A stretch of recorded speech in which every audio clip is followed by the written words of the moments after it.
Assalamualaikum warahmatullahi wabarakatuh. Perkenalkan, saya Faradiza Putri Andari. Pada video ini, kami kelompok 1 ingin mempresentasikan hasil praktikum metil ester kami. Bahan bakar fosil adalah sumber daya tak terbarukan. Penggunaan sumber daya tak terbarukan mendorong manusia untuk terus-menerus mengembangkan sumber daya terbarukan untuk memenuhi kebutuhan manusia akan bahan bakar. Salah satu bahan yang dapat digunakan untuk sumber daya terbarukan adalah tumbuhan.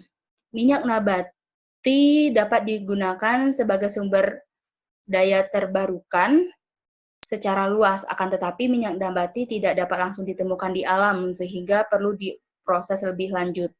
Pemanfaatan minyak nabati dilakukan dengan cara mengolah asam lemak pada minyak menjadi senyawa-senyawa yang dibutuhkan untuk kehidupan sehari-hari. Produk-produk hasil turunan dari asam lemak tentunya bervariasi. Namun, yang menjadi pusat perhatian utama dalam energi terbarukan adalah biodiesel. Metil ester dalam bentuk fatty acid metil ester merupakan senyawa dari asam lemak yang diolah menjadi biodiesel. Seperti pada gambar di samping, biodiesel memiliki closed carbon cycle yang menyebabkan biodiesel memiliki emisi yang rendah dikarenakan hasil pembakaran yang berupa CO2 dapat dipakai kembali oleh tumbuhan untuk proses fotosintesis dan menghasilkan oksigen kembali. Perkenalkan, nama saya Baca Pratama Bahar. Di sini saya ingin menjelaskan mengenai tinjauan pustaka. Yang pertama, bahan baku. Ada minyak jagung. Minyak jagung didapatkan dari bagian gram yang terdapat pada jagung. Di industri, minyak jagung dihasilkan dengan pengekstrakan menggunakan solvent organik dan hasilnya didesilasi untuk memisahkan minyak jagung dan solvent organiknya. Asam lemak yang paling banyak terkandung dalam minyak jagung adalah asam linoleat yang merupakan asam lemak jenuh. Kelebihan minyak jagung adalah bahan bakunya memiliki ketersediaan secara luas di Indonesia. Menurut Kementerian Pertanian, pada akhir tahun 2018 dihasilkan produksi jagung sebesar 30.556.623 ton dan luas panen sebesar 5.724.326 hektar. Yang kedua, bahan bakunya ada metanol. Alasan pemilihan metanol dalam pembuatan biodiesel adalah karena metanol memiliki harga relatif murah dan daya reaksinya lebih tinggi dibandingkan dengan alkohol rantai panjang lainnya. Hal tersebut menjadikan metanol mampu memproduksi biodiesel yang lebih stabil. Berbeda dengan etanol, metanol sudah tersedia dalam bentuk yang absolut, sehingga hidrolisa dan pembentukan dari sabun oleh kadar air pada metanol dapat diminimalkan. Selanjutnya ada fatty acid methyl ester atau FAM.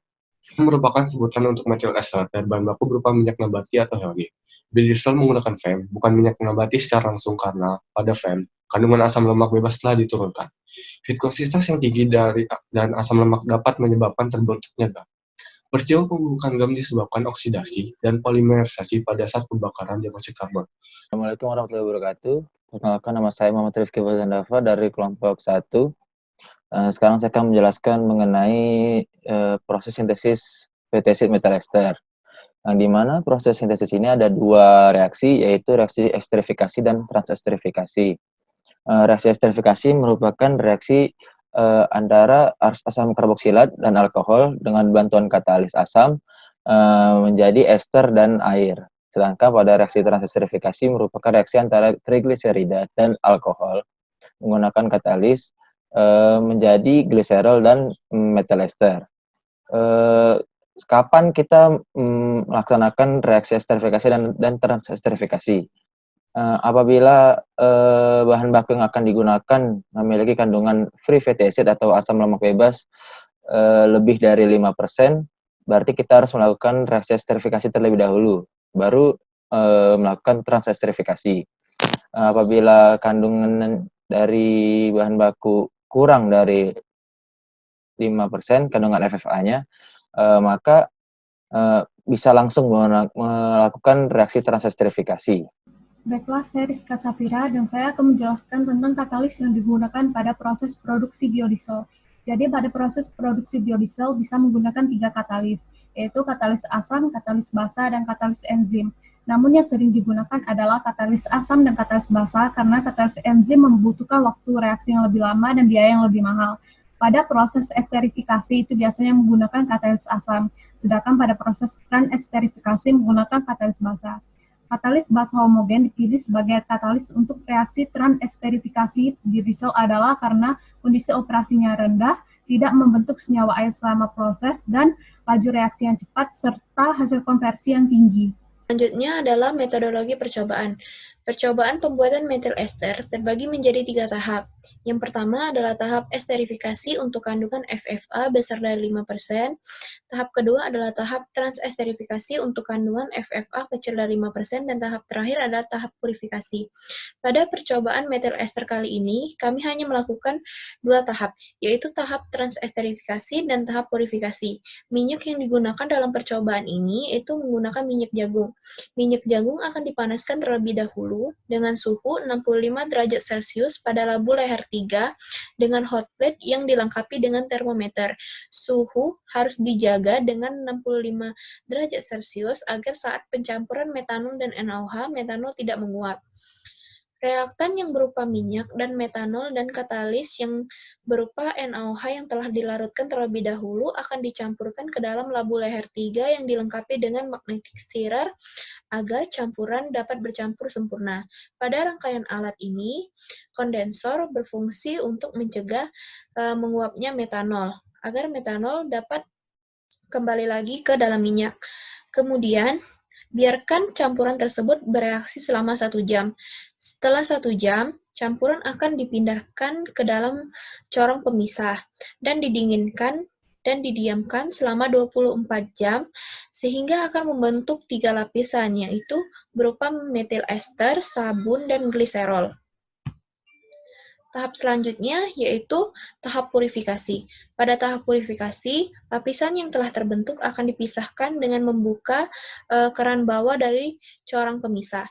Kemudian, metil ester akan dilakukan pencucian dengan air yang telah dipanaskan dengan suhu 50 derajat Celcius. Pencucian akan dilakukan secara berulang agar senyawa lain yang masih tersisa di dalam minyak dapat bercampur dengan air. Lalu akan dilakukan penguapan pada minyak. Penguapan ini berfungsi untuk menguapkan air yang dimungkinkan air tersebut terdispersi di dalam minyak. Selanjutnya akan didapatkan metil ester yang murni. Pak Kevin akan menjelaskan bagian pembahasan dan hasil percobaan. Jadi yang kami lakukan di sini adalah transesterifikasi antara minyak jagung, metanol dengan bantuan katalis NaOH. Katalis NaOH ini akan dimasukkan ke dalam metanol terlebih dahulu, di mana metanol bersifat asam, sedangkan NaOH bersifat basa untuk membentuk ion metoksida yang akan mengkatalisis reaksi ini, dan juga akan membentuk air. Reaksi transesterifikasi ini juga dibantu dengan pengadukan dan pemanasan untuk memperbesar kontak antara reaktan sehingga terjadi lebih banyak tumpukan yang akan mengakibatkan laju reaksi yang meningkat. Nah, temperatur untuk reaksi ini tidak boleh terlalu tinggi karena temperatur yang terlalu tinggi akan mengakibatkan terbentuknya reaksi saponifikasi antara katalis NaOH dan minyak jagung itu sendiri. Nah, yang kami lakukan di sini adalah reaksi antara minyak jagung dan metanol dengan perbandingan 1:6. Sedangkan untuk stoikiometrinya itu 1:3.